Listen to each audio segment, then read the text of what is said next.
Sophie Cunningham has now been fined 4 times this season? The root of the problem is the officiating is dog shit. And the WNBA actually likes this shit. Why does the WNBA punish its own players for speaking the truth? What is really happening behind the scenes of this league?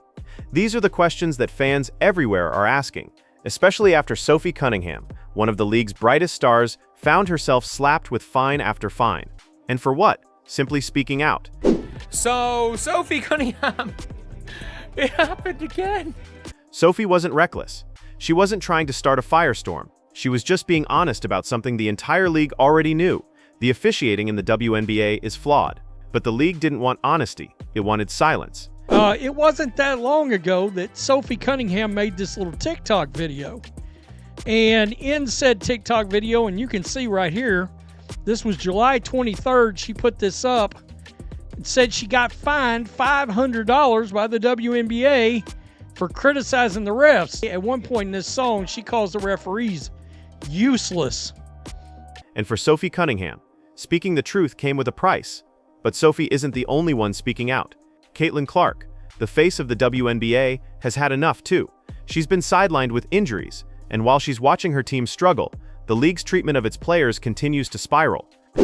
She has come out, she's been fined again, by the way, by the WNBA because she made comments criticizing when she told them and talked about getting fined for this on her podcast.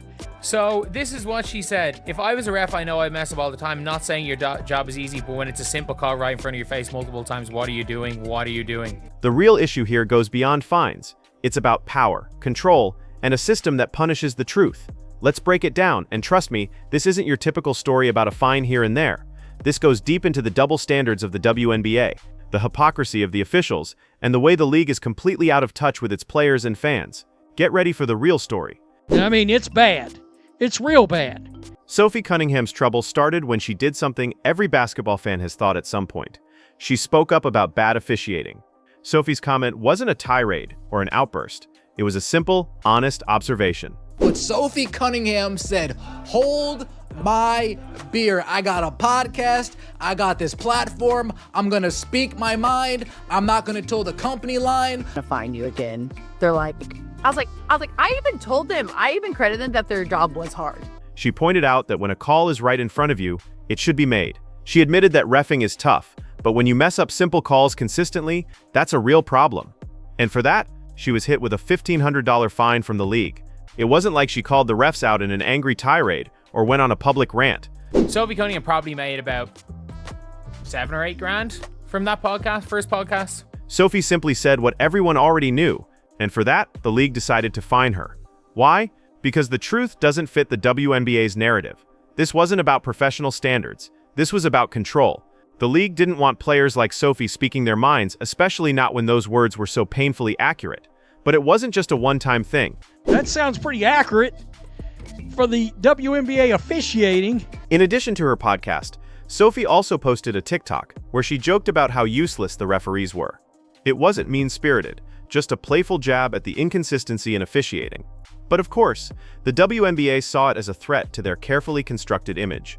For this harmless joke, Sophie was fined another $500. It's a hilarious thing. I just think it's hilarious. If I'm not mistaken, all she said was talking about, the refs need to protect. I'm pretty sure. Was it not for her saying the refs need to protect Caitlyn Clark? It's baffling. The league had no problem with blatant fouls and missed calls on the court.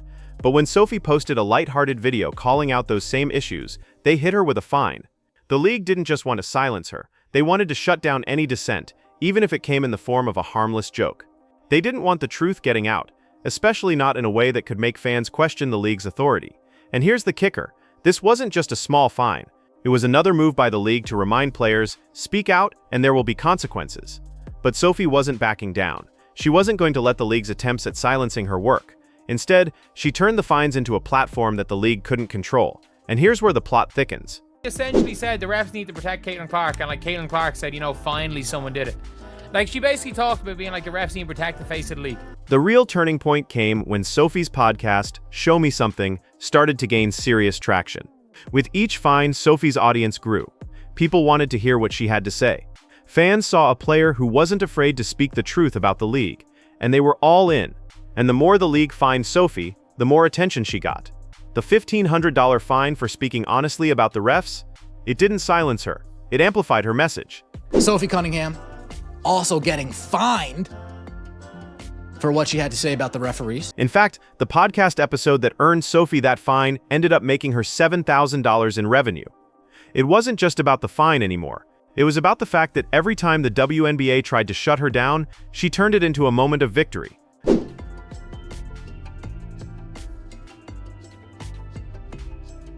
The more they tried to silence her, the louder her voice became. It wasn't just about Sophie anymore. She was becoming the face of the discontent in the WNBA. She was the player willing to call out the league's flaws, and fans were eating it up. Her audience wasn't just growing, it was thriving. Sophie wasn't just an athlete anymore, she was a voice for the players who were too scared to speak out. And DeWanna Bonner disappeared like a ghost. While Sophie was taking the heat, Caitlyn Clark, the face of the WNBA, was also feeling the pressure. Caitlyn, like Sophie, had been on the receiving end of plenty of physical abuse on the court. She's taken more cheap shots and hard fouls than anyone this season, yet the league did nothing to protect her. No fines, no suspensions, just a lot of silence. She's talking behind the scenes with her boo. Hey, you gonna tell you? Nah, fuck them. Like, it's okay to be professional about it and like send a text to your teammates. Send a text and be like, hey, like, love you guys. Or you don't even have to say love you guys. Just like, hey, sorry this didn't work out. Good luck. Da-da-da-da. You know what I mean? Like, there's a way to handle that. But when Sophie spoke out, it wasn't just about her. Caitlyn saw herself in Sophie's words. She knew the pain of being targeted on the court and not getting the protection she deserved. Sophie wasn't just calling out bad refereeing, she was standing up for Caitlyn and every other player who had been let down by the league. And Caitlyn wasn't just upset for herself, she was furious on behalf of Sophie. Caitlyn saw the hypocrisy of the league. They let the referees get away with murder on the court, but when Sophie called it out, she was punished. That's when Caitlyn decided enough was enough. When we say DeWanna Bonner quit on her team, she literally quit on her team. The WNBA's double standards were glaring. While Sophie Cunningham got fined for speaking out, other players like Alyssa Thomas were throwing elbows and shoulder-checking opponents with no consequences. While she was conspiring behind the scenes on how to get out of Indiana, how to take that money and run. It was as if the league was more concerned about protecting its image than actually protecting its players. And fans were starting to notice, why did Sophie get fined for calling out bad officiating, but Alyssa Thomas got away with blatant violence on national television? Why was the league punishing honesty while tolerating physical abuse? The root of the problem is the officiating is dog shit. Fans were starting to ask the right questions, and they weren't happy with the answers. The more the WNBA tried to silence Sophie, the more people began to see the cracks in the system. And those cracks weren't just affecting Sophie, they were affecting the league's entire reputation. Fans were fed up, and they were voicing their frustrations loud and clear. She left her teammates in the dark. She left her teammates just like us, wondering what the heck is going on. While the WNBA was busy punishing Sophie for speaking the truth, Dana Bonner, another player, quietly slipped out of the league mid-season. There was no farewell, no statement, nothing. She just vanished. If you had referees that were actually doing their jobs, getting calls correct, and by the way, keeping some kind of law and order in the league, you wouldn't have a player that's having to go on their podcast talking about the officiating blows. There's a petition over the WNBA officiating, how bad it is, over Sophie Cunningham getting fined. That is great. And while she was cashing checks and enjoying her exit, Sophie was getting fined for defending the league's stars. It's hard to ignore the hypocrisy. Sophie was trying to bring about change in a league that needed it, and she was punished for her honesty. Man, Sophie Cunningham in this podcast, it's just getting her in trouble, huh?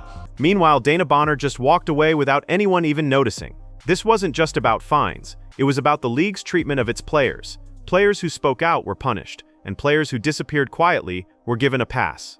The tickets for this game, for this All-Star game, they've dropped by 50%. But here's the twist. Sophie Cunningham became a movement.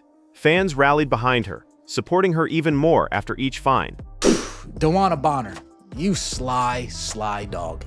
A petition to fix officiating started circulating, and within hours, it had hundreds of signatures. Sophie's voice wasn't just being heard, it was being amplified by the people who cared.